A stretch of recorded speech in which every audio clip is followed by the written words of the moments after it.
Well, hello, everybody, and welcome to Nature Connects. Nature Connects is Massachusetts TNC's webinar series that connects you with scientists, experts, and influencers from New England and around the world. I just want to thank you for joining us. I'm Deb Markowitz. I'm the State Director of the Nature Conservancy in Massachusetts and your host today. So today we're going to be talking about climate policy with two leaders advocating for critical climate legislation in Massachusetts. We'll be hearing from Steve Long. He's the Director of Government Relations for the Nature Conservancy in Massachusetts. And we'll be hearing from Eugenia Gibbons. She's Massachusetts Director of Climate Policy for Healthcare Without Harm. Eugenia works to reduce healthcare's environmental footprint while helping the healthcare sector become an anchor for sustainability and resilience and a leader in the movement for environmental health and justice. Eugenia's expertise includes energy efficiency and climate justice. And Steve is the Director of Government Relations at the Nature Conservancy in Massachusetts, and he also teaches environmental policy at Tufts.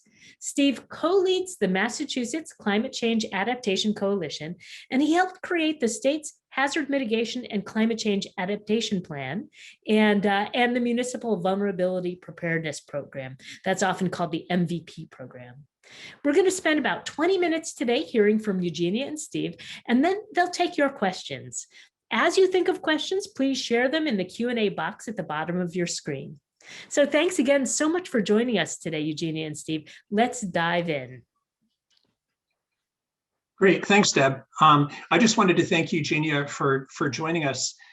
She and I collaborate on many things. One is the state's Climate Council, the Implementation Advisory Committee, where she chairs the Climate Justice Working Group, and I chair the Nature-Based Solutions Working Group. And we're also collaborating on a climate funding project. So Eugenia, please start us off. So it looks like Eugenia is unable to turn on her screen. I wonder if there's some technical help with the video. Here we go. I'm here. Good. Thank you. It wouldn't be a webinar at this moment in time without a little technical difficulty. So thank you so much for letting me join you today, Steve, and thank you, Deb, and to TNC. Steve and I have the great pleasure of working together fairly regularly on climate action in Massachusetts, and so we're going to hope to introduce you all to some important information about the many decarbonization efforts that are underway in Massachusetts, particularly those being led by the Baker administration and the analyses that were just released, and also by the legislature in the climate bill that is forthcoming. So, you know, this is not the first time that we've seen a clean energy and climate plan in Massachusetts. I think it's important to help set the context by reminding folks that the first clean energy and climate plan was issued in 2010.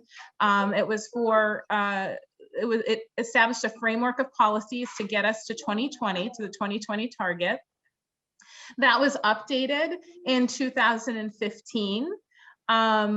And then we just in December saw the release of the draft Clean Energy and Climate Plan for 2030 and the roadmap to decarbonization for 2050.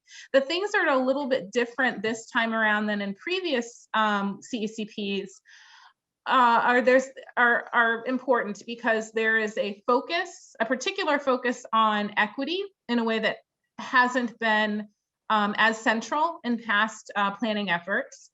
There's a real emphasis on looking to achieve deep emission reductions across sectors so that we can make sure by 2030 we're on a trajectory to meet 2050. And for the first time, and this is something that's particularly interesting to the sector that I work with in healthcare, we're beginning to see a conversation take place around the role of mitigation as contributing to a resilient strategy overall. So investments made in mitigation today help contribute to a more resilient system in the future. We're certainly seeing the need for that now across the southern part of the country. Next slide, please. There's a sort of bigger lens. So Steve mentioned that he and I are on the Implementation Advisory Committee together, the Global Warming Solutions Act Implementation Advisory Committee. We each work within smaller work groups within that committee. I co-chair the Climate Justice Working Group with my colleague, Stacy Rubin from Conservation Law Foundation. And one of the things that the entire IAC was really trying to work towards this year was to try to develop a good framework and set of guiding principles to really inform the development of the Clean Energy and Climate Plan and the roadmap, 2050 roadmap.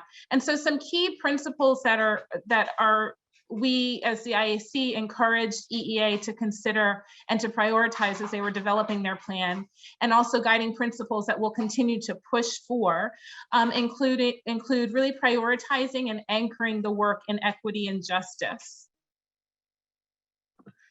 Really making sure that we're supporting a people-centered approach to policy making. It's, the Global Warming Solutions Act says Massachusetts has to reduce greenhouse gas emissions by a date certain.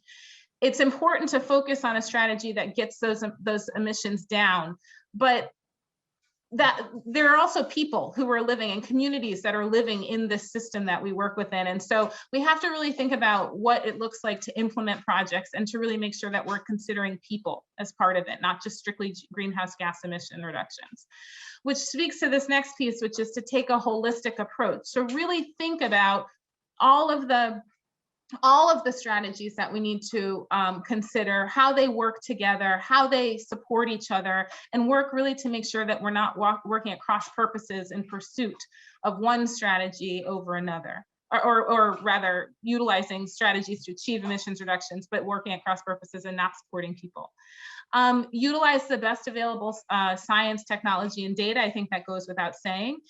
Support partnerships and collaboration. There's no one entity or one person, one group that's going to be able to solve the climate crisis on their own. We really need to leverage human capital and expertise and people and partnerships and collaboration across sectors and within communities. So that's critically important to long-term success. And then ensure that there's consistent and supportive approaches across climate change policies and strategies. So again, this is really thinking about all of these things. The CECP is really thinking mostly and focused on mitigation strategies. That's been the case for the last decade. But as I noted before, we're also beginning to acknowledge that investment in mitigation can also contribute to long-term resilience, that we need to be thinking about how to make resilient and strong and robust communities, that we also need to be, and systems, and then we need to be thinking about the role of adaptation as well going forward. Next slide, please. I threw this up there mostly as a point of reference. The focus on equity, the reason why that is a bit more pronounced this time around is because there's been a concerted effort to pull that perspective into climate planning in a way that just didn't happen in 2010. So the Global Warming Solutions Act, IAC, formed a climate justice working group a little over a year ago. It's about a year and a half ago now. And the focus of that work within the CJ working group was really to make sure that we're reviewing policy proposals and analyzing approaches that ensure that equity is a factor. So we want to be screening strategies through an equity lens to ensure that we're achieving equitable, just, and healthy, just and equitable climate transition. And the links, and I invite people to view some of the more in-depth recommendations that came out of not only the CJ working group, but also the other IAC working groups and the guiding principles as well. Next slide, please. And this, why hospitals is a question I often get asked. Why are hospitals interested in climate action? And the reason is because hospitals really are anchor institutions. They are economic engines. Certainly in Massachusetts, they're huge employers. They own a significant or manage a significant amount of property across the Commonwealth. But also, the healthcare sector has a mission to do no harm. And we recognize that although facilities are there to help heal communities and help make sure people are healthy and safe, many of the things that happen within the building or the things that are done to manufacture products used within hospitals are actually the very things that are contributing to climate change and contributing to poor health outcomes. So hospitals really have an imperative to try to solve this. And on the climate front, it's especially true because it's a tremendously energy intensive sector. It's a hugely, huge waste streams come out of hospitals. And at the same time, clinicians and practitioners are dealing daily with the health impacts that community members and patients are experiencing from exposure to poor air quality, from transportation or fossil fuel burning at power plants, to a number of other things. And I would flag here also, and you can go to the next slide, please, because I think this underscores it as well. This summer and all throughout COVID, it's really reinforced this link between climate, health, and equity, which is the other reason why we're seeing hospitals really wanting to play a leading role in this transition. The summer in Massachusetts, we saw the convergence of COVID-19 and extreme heat caused by climate change. And we're going to see that increasing with greater frequency and increasingly in the Commonwealth and across the country. And so there really is this need to make sure that we are thinking about how these things intersect with each other, how health equity, climate justice, and climate preparedness can be achieved together. Next slide. I'm going to kick it over to you, Steve. Forgive me if I forgot anything. Please fill in the gaps, and we can cover more in the Q&A. Oh, that was terrific, Gina and Eugenie. And I've sat on the IAC since 2012 when it was first created, and it's been really fabulous having your work and Stacy's work on the Climate Justice Working Group inform the policies. So we're not doing additional harm to environmental justice communities, and we're providing benefits and investments in the right places. So I really want to thank you for that focus you've provided.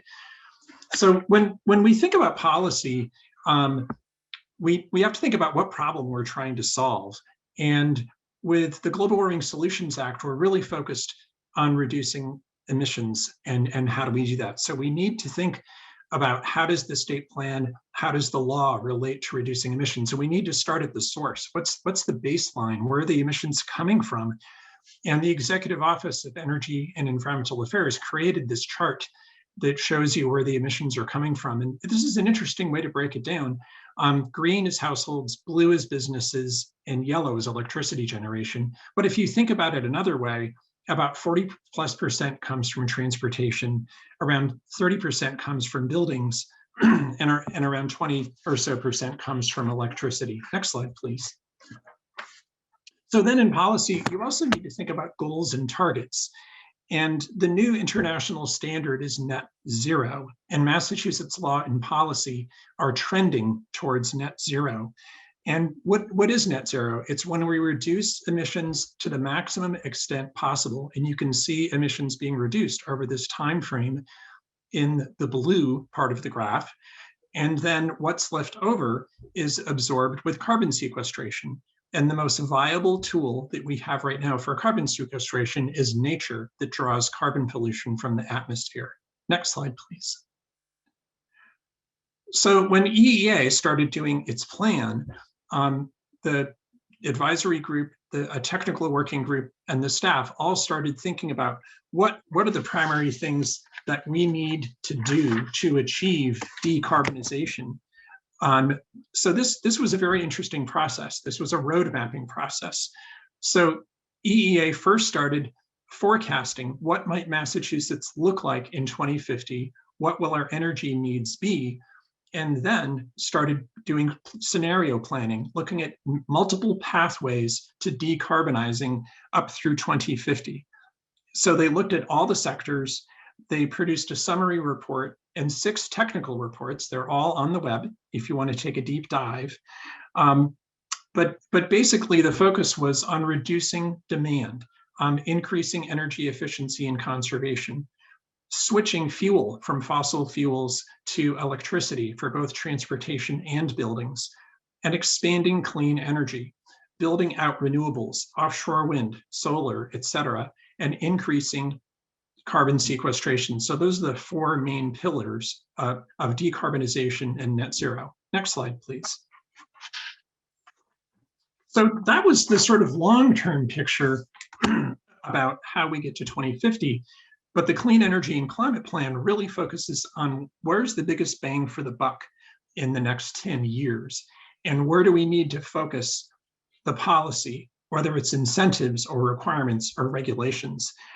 So in looking across all of the sectors, transportation, electricity, buildings, nature-based solutions, and climate justice, these are the top recommendations that came out. And they focused on buildings, transportation, and electricity. And EEA, in its analysis, looked at a 45% reduction by 2050. So you can see that the goals here relate to some regulation. The highly efficient new construction is building codes. It relates to some numeric goals. 1 million homes switched from fossil fuel to electric heating and cooling. Vehicles, over 750,000 EVs and cars on the road by 2030. And medium and heavy duty transportation, there's a big regional agreement on that, focused on new electric vehicles. And then generating electricity with more clean methods. So you can see there's some huge things that need to move ahead that policy can help lever. Next slide, please.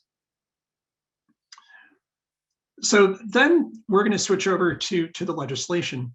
And the House and the Senate had two different approaches that merged. The Senate was focused on the next generation climate change legislation. The House was focused on a roadmap. And you can see that the legislature was taking a slightly different approach. They were looking for a 50% reduction in emissions as opposed to the administration, which had zeroed in on a 45% emissions reductions. The legislature also called for more accountability with having sublimits in 6 priority sectors, which are targets that are legally enforceable. And the legislature also called for more frequent reporting and accountability in achieving these goals and targets. Next slide, please. So in terms of the legislation, it's a 60-page bill. Don't worry, this is the only slide we're going to show on the legislation. We just wanted to provide the big highlights. There's a suite of strategies ranging from market signals to incentives to regulations for implementing the emissions reductions. There's a huge boost on the demand for renewable energy. So one way to do that is contracting. The Commonwealth requires utilities to contract for large slugs of renewable energy. Offshore wind is already underway. The legislation here calls for more offshore wind. And beyond contracting, there's a state incentive program where utilities are required to buy more and more and higher percentages of renewable energy over time, called the Renewable Portfolio Standard. That is increased to 40% by 2030. There are also a lot of other components to the bill related to energy efficiency. So that's good news for consumers because that's related to appliances, to vehicles. So you will save money and save energy. And then finally, on the regulatory piece, for the first time ever, both the Department of Public Utilities and the building regulations, the folks who regulate the building codes, will be required to consider greenhouse gas emissions. Usually the DPU considers reliability and cost. This will require GHG consideration. Usually building codes are focused on safety. GHGs will be woven in. Next slide, please. So one of the things that's different about both the legislation and the Clean Energy and Climate Plan is considering natural climate solutions. And natural climate solutions are ways to protect, manage, and restore natural and working lands to make sure they're healthy so they retain the carbon that's already there and they're able to absorb more carbon. This doesn't mean putting a full stop on things. Protect means conserving land permanently. Manage means using sustainable forestry methods to thin forests to be sure that they're healthy. And restore means restoring those ecosystems that aren't healthy. For example, nutrient pollution is killing our salt marshes and harming our wetlands and really hurting their ability to absorb more carbon. So we really need this three-part approach.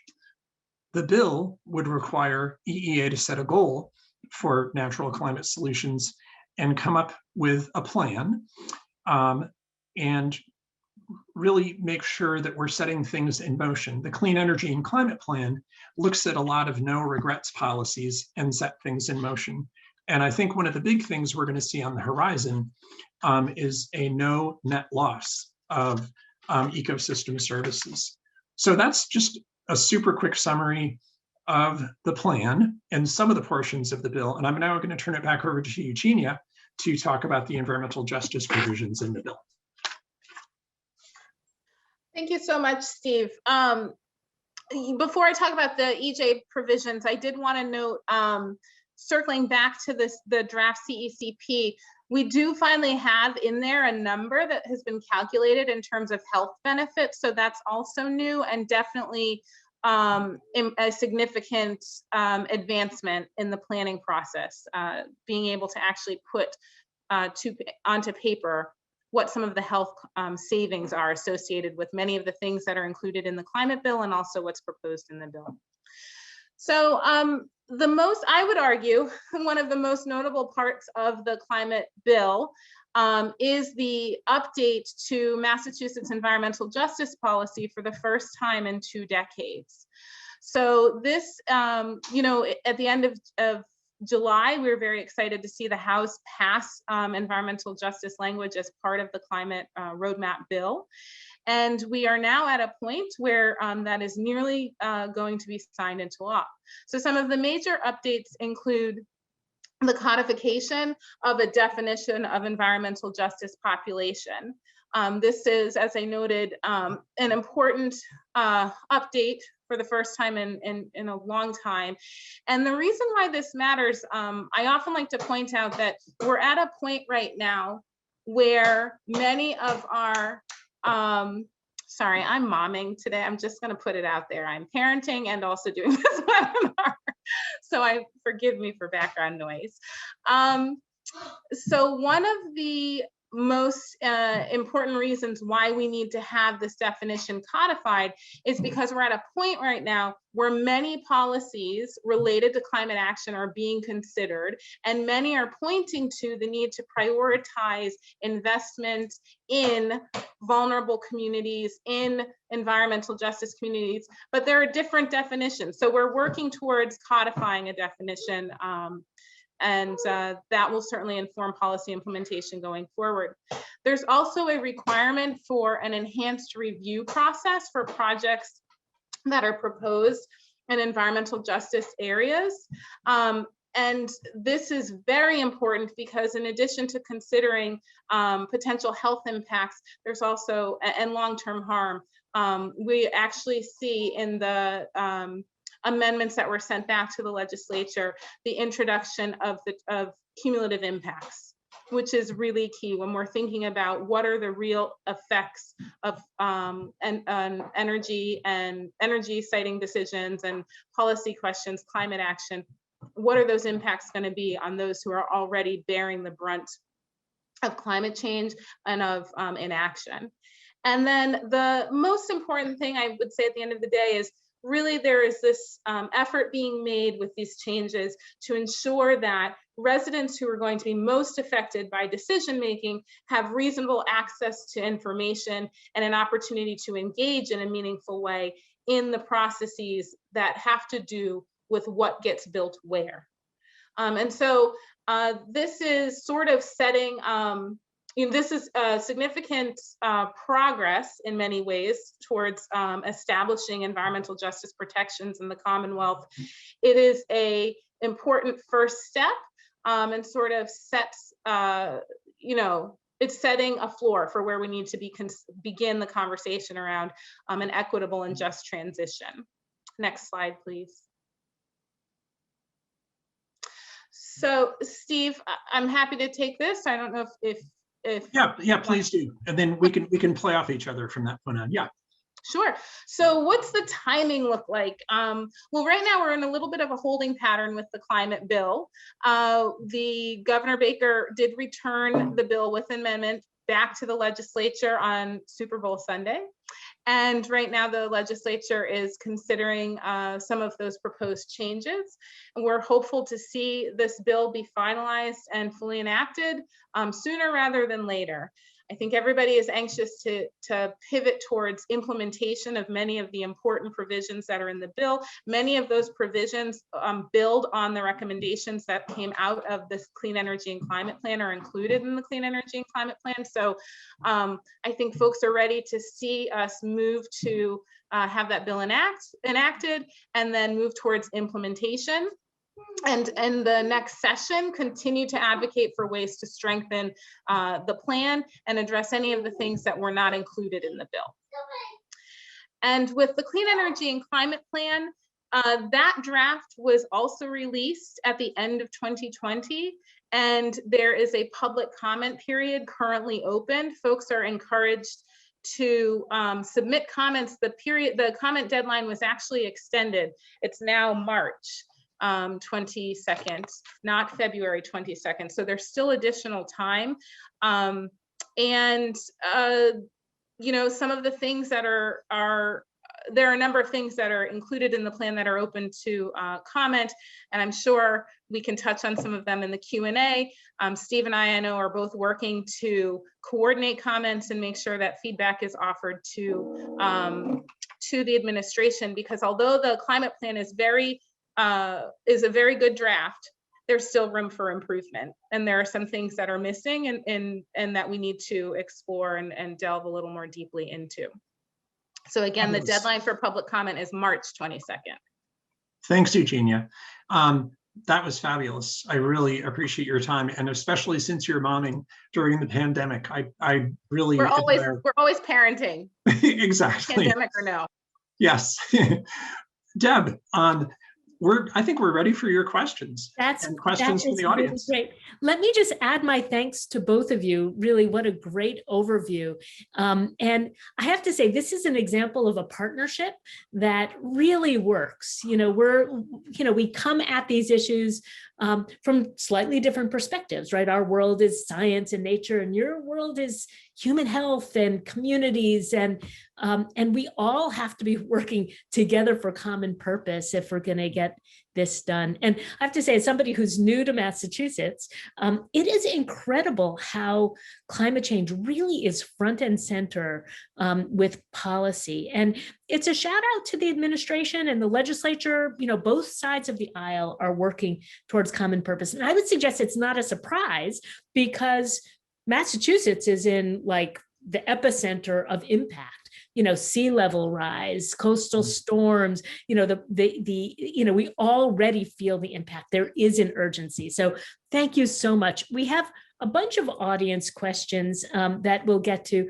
A couple of the questions were about the difference, you know, so the governor sent the bill back with comments. Was his suggestions, were they going to strengthen the bill, weaken the bill?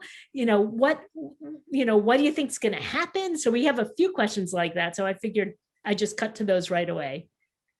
That sounds great. I'm happy to take a stab at it, and Eugenia, just jump right in. I think there were a couple of points of disagreement between the governor and the legislature. One is, what should the goal be for 2030? And the administration, in its analysis, looked at a 45% goal, and the legislature was calling for a 50% goal. And there's been some give and take there. There's now a proposal on the table for a range of between 45 and 55%. Another piece of disagreement is the numeric goals and targets for sublimits, which are the sector-based emissions.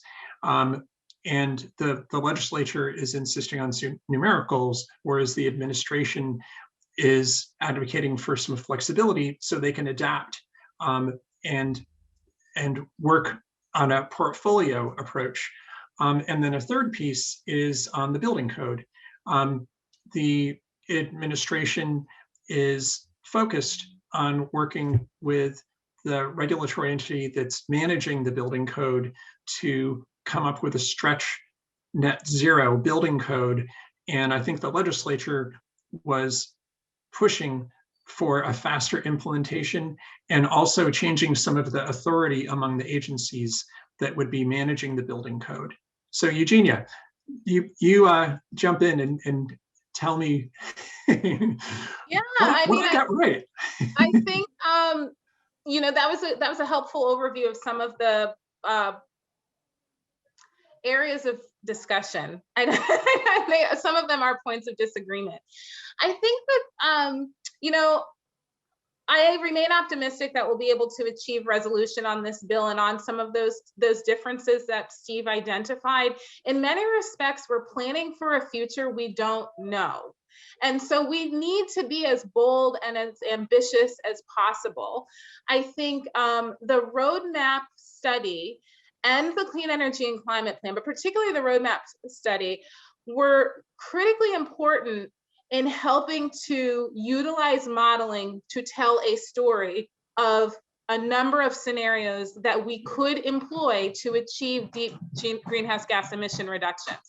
I also think it's important to remember, though, that those studies are done and those reports are generated based on modeling, and the modeling is responding to what goes into it.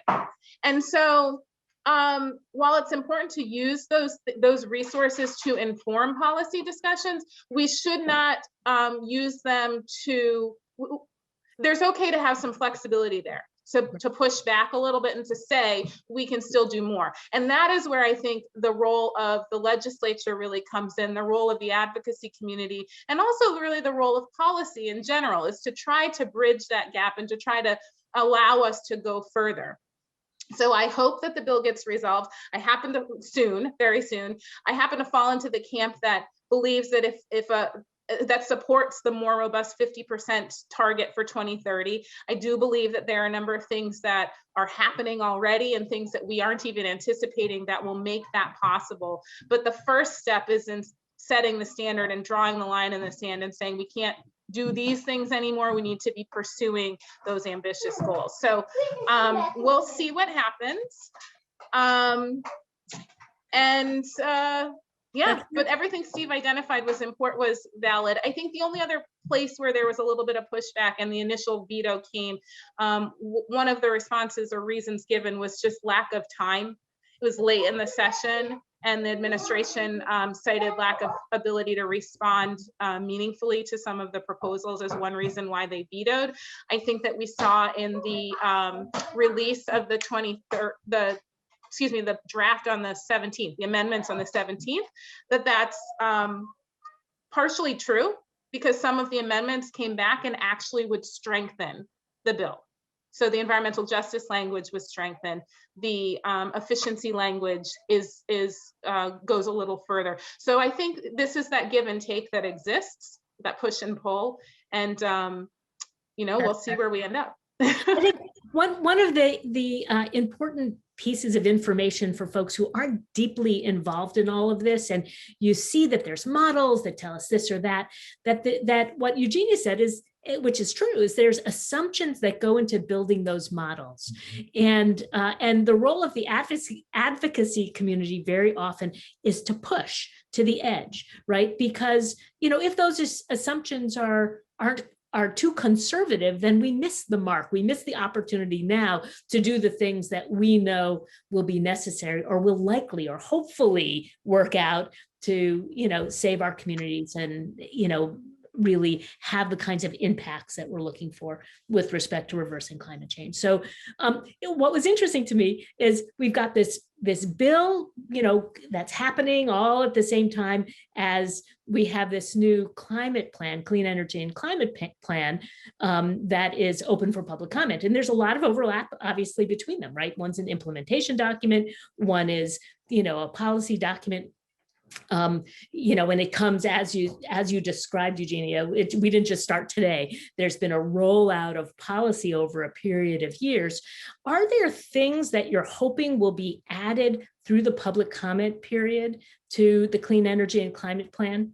And then personally, are they going to have to just relook at it all after this bill finally passes? Because I am very optimistic that the legislature and the governor are going to come to agreement. That's a great question.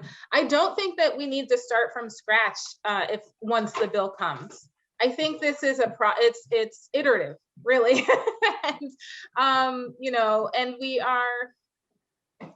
we're just going to have to keep going until we've solved the problem. So things that tools we don't have at our disposal today could be here 2 years from now, 4 years from now, what have you. So I don't think we have to start from scratch. I think the bill is an important, it enables implementation of many things that are in the Clean Energy and Climate Plan. There's always opportunity to add more. So the Clean Energy and Climate Plan I mentioned earlier, you know, there are a couple of areas where it's deficient, in my opinion. It does a very good job of making clear that we've made a lot of progress to date, but that we still have a lot to do in the thermal sector in particular, so building heating, also in the transportation sector. It makes clear that there's, you know, going to need to be a balance between consumer incentives and actual, you know, regulatory action or policies that dictate change. But areas where, you know, there could be more.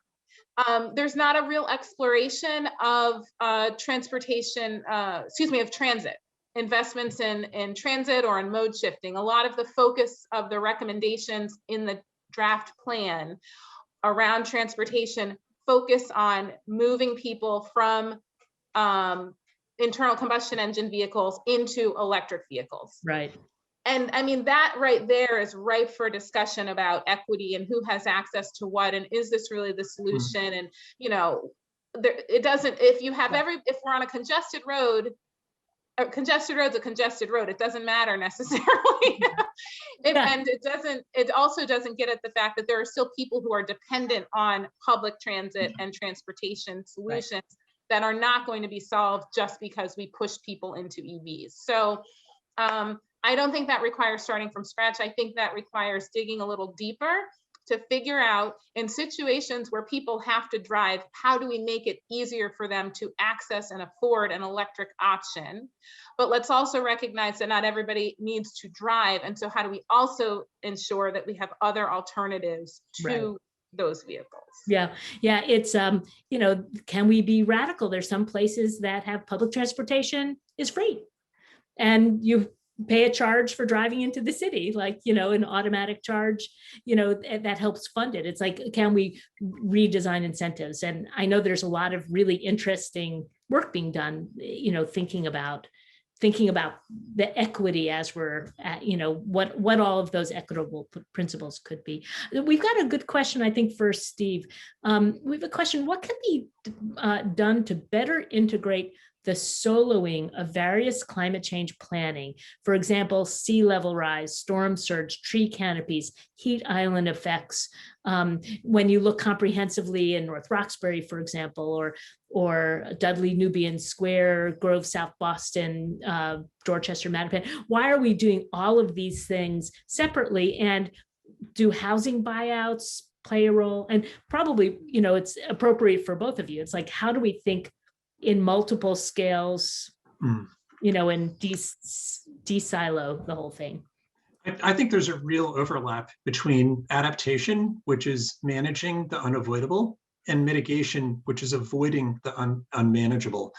And for example, if we think about using a nature-based solution on the coast, we have salt marshes that provide great resiliency, that help absorb wave energy, that help reduce erosion and help reduce flooding in communities.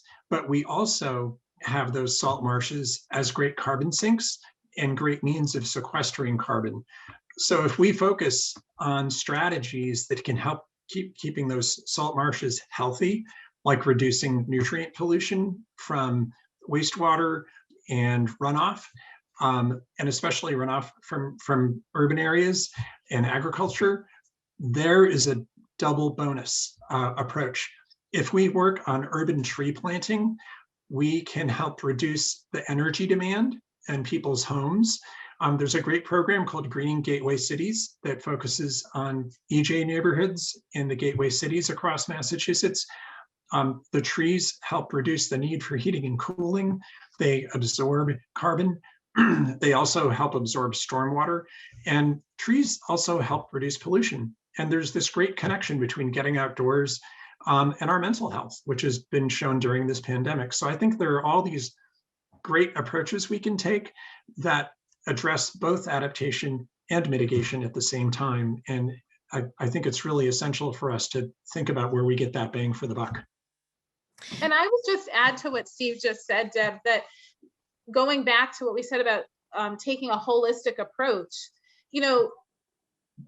add to what Steve just said, prioritizing local hiring from the community, engaging people on the ground, making sure that folks who currently do not have access to green space or live in areas with little tree canopy and who are exposed to urban heat island effect, which is worsening health impacts in the summer, in the hottest days of the summer, make sure they are pulled into the conversation, into the planting, into the restoration of a healthy community. And that is not a GHG emission strategy. So this is where it's really important to make sure that we're pulling in people and pulling in other considerations beyond strict greenhouse gas emissions. The challenge, I think, in climate planning, and certainly we've seen that here in Massachusetts, is that we often start the conversation at the sectors that have the biggest economic impact in our Commonwealth. And of course that makes sense. But if you start the conversation there, then you miss many opportunities to come up with something that is more comprehensive and has a greater impact across the board. And so I'm optimistic that we're going to see a concerted effort to push in the direction of the latter scenario that I described, in part because of the collaboration that's happening and has continued to happen over the last decade between advocates and community groups and members of the legislature and even folks within the administration. And there's an efficiency argument too, right? Every time you put make a dollar investment into climate change, addressing climate change, you can also have a co-benefit that affects the public health or quality of life or resilience. Why wouldn't you do that, right? So there's an efficiency in going for big industry and making, RGGI. I was on the board of RGGI. I'm for RGGI. There's an efficiency in that, but there's also an efficiency in thinking about it from the ground up.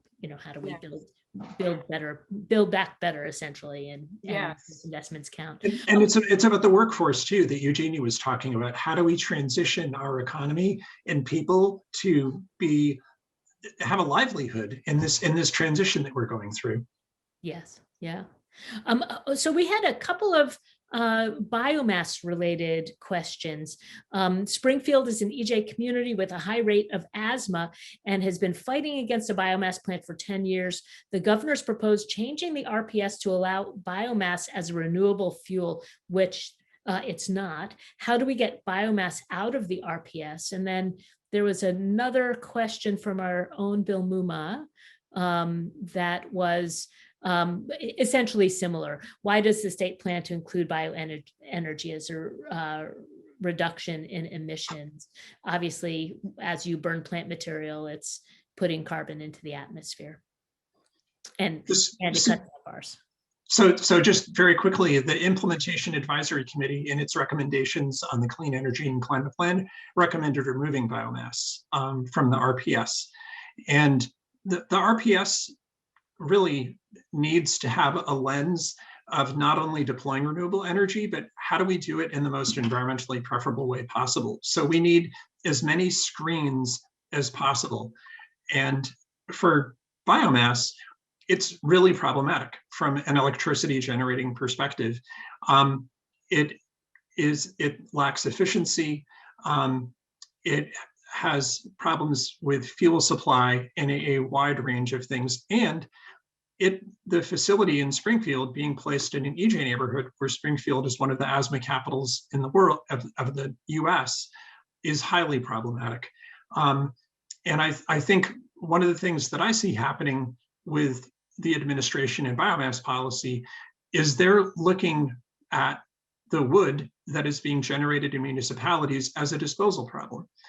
And they should be really thinking about it as a markets problem. How do we take that wood and make some added value products for the debris that's being removed from storms, the trees that are falling, rather than sending that debris to a biomass facility? So I think it's a well-needed change that we need to shift away from biomass incentives and make sure that we're doing the right thing with renewable energy.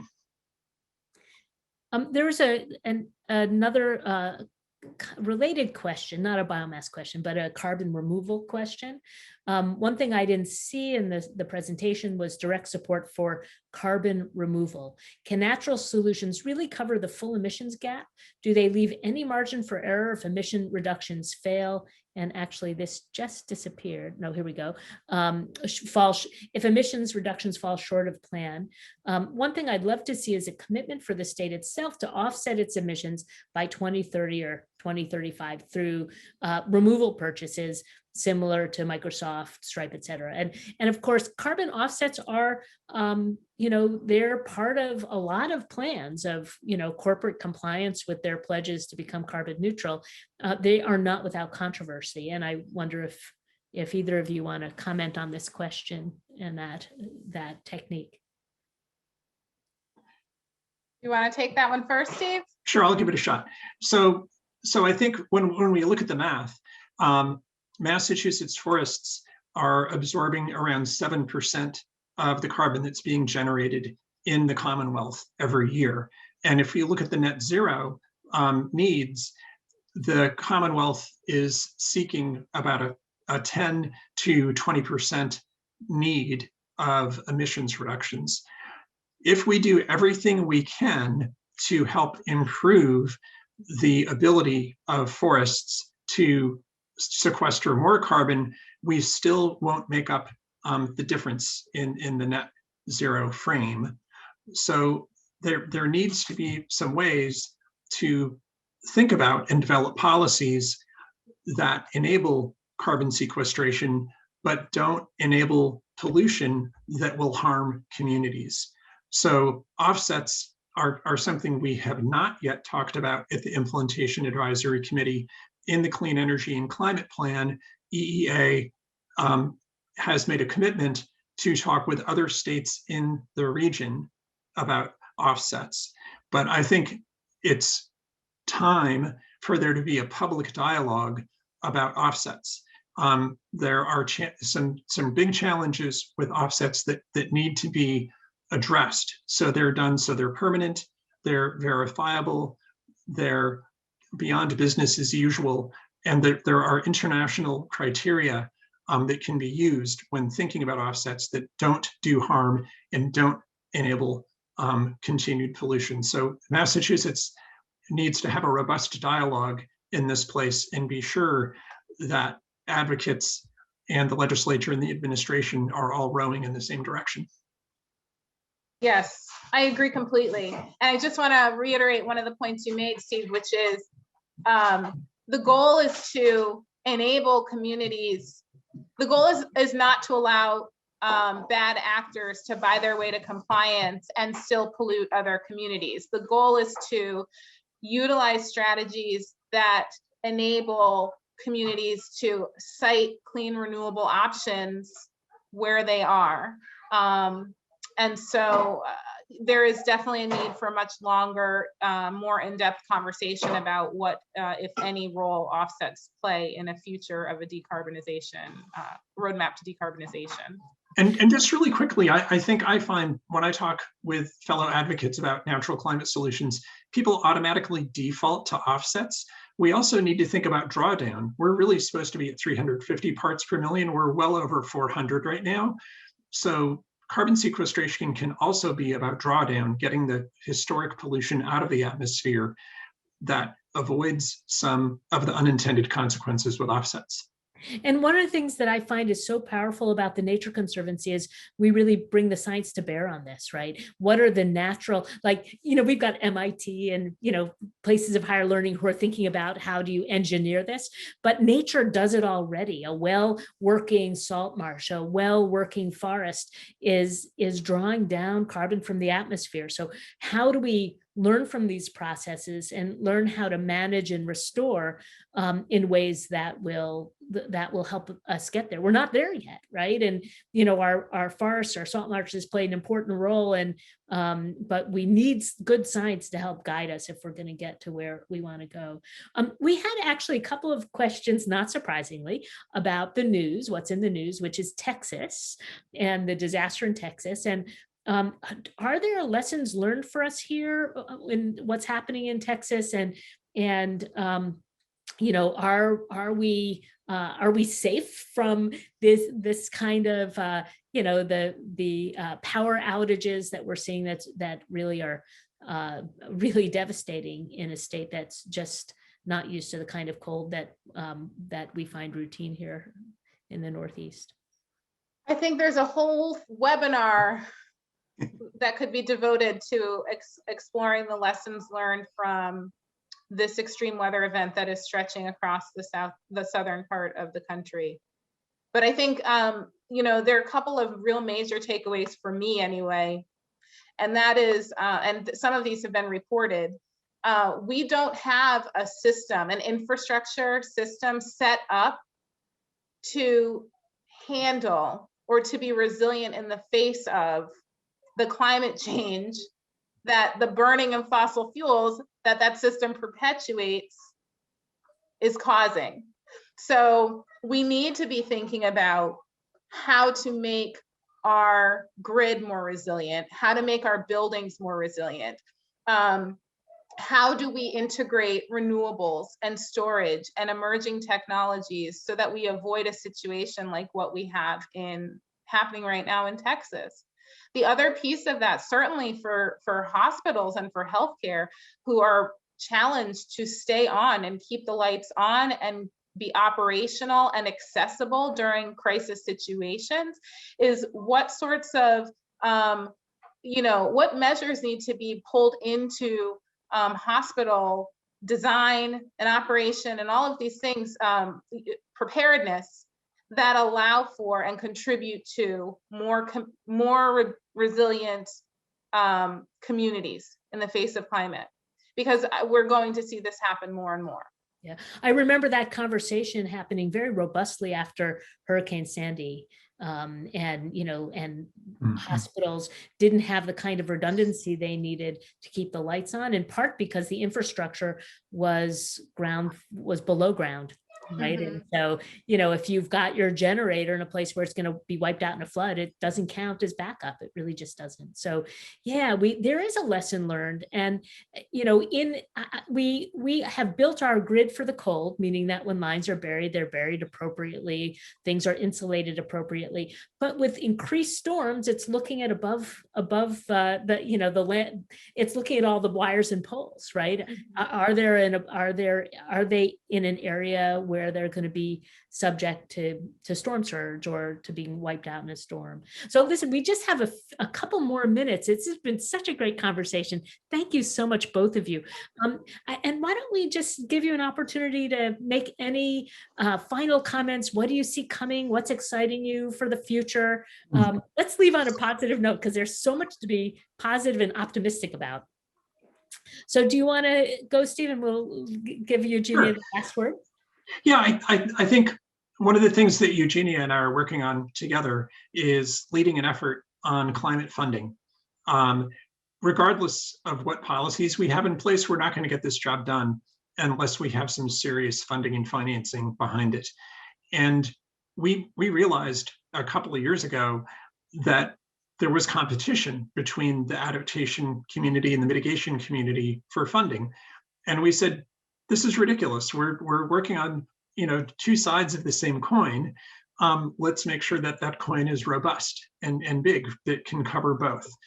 And we're now engaged in a process where we're working work with a consultant to do an analysis on where the gaps are on existing sources of funding. How do we enhance those? And where are the gaps where we don't have sources of funding, where we need funding? We're then working with equity stakeholders to help identify their practices, challenges, and solutions to make sure we don't have any unintended consequences like regressive revenue. And we're going to work with some legislators to file a bill in the fall to help address that. So that's what gives me some hope that we can bring together the adaptation and mitigation communities, that we apply the lens of equity, and we can find a positive solution. And we're also having a good time doing it. That's great. And I would say, a couple of things excite me about the next year or two. In addition to what Steve noted, I think some of the lessons learned from COVID are going to be critically important when we think about rebuilding and a green recovery in Massachusetts, what that looks like to build back better. I think I'm excited to be very intentional and deliberate about weaving health and equity into our state climate planning practices. As I said, we saw in the CECP, there's a whole health appendix that looks at some of the health benefits. So really pulling that into the planning and the development of bills and of program design and implementation. March 22nd is the deadline for comments on the draft CECP. They don't have to be highly technical. It could be something like I just said, like it's very important to to view the bigger picture when we're thinking about climate planning, and we want to see health called out more explicitly, commitments to equity that are measurable and quantifiable, and that we can, what are the metrics that we're applying to these recommendations so we know if we're making progress? What are the things we are missing? In transportation, what have we missed? In the thermal sector and building heating, what are we missing? And I will say it's also going to be really important going forward. One of the things that makes me excited, as we delve deeply into each sector's contribution to our path forward, we're going to have to start recognizing that there are unique challenges that actors within sectors face. And so it's going to be really exciting for me to work with the healthcare sector to think about how to overcome some of those challenges, and what's the way that we can still engage and make progress while accounting for the unique challenges that we face, rather than just pulling out and saying we can't do it. Yep. Let's leave it all on somebody else to do. Yeah. So that excites me.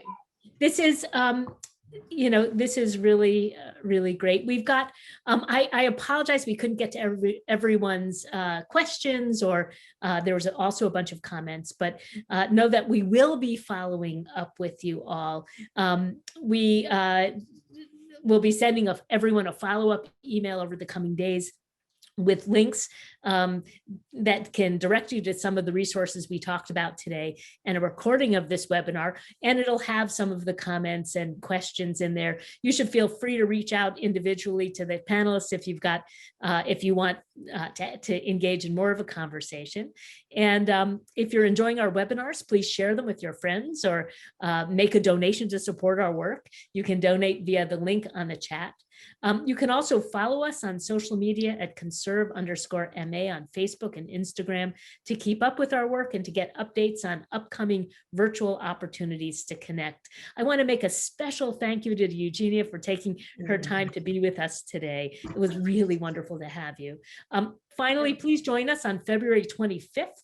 We'll be joined by the Nature Conservancy's Brazil and Colombia teams. One of the most urgent challenges we face globally is protecting the Amazon from further deforestation and burning, while creating conditions that help the communities that call it home so they can prosper. TNC is tackling this challenge head on, so please join us next Thursday at noon to learn more. And as always, you can find the latest webinar schedule and register at nature.org/MA webinars. And thank you again so much for joining us. Have a wonderful afternoon. Thanks, Eugenia. Thank you.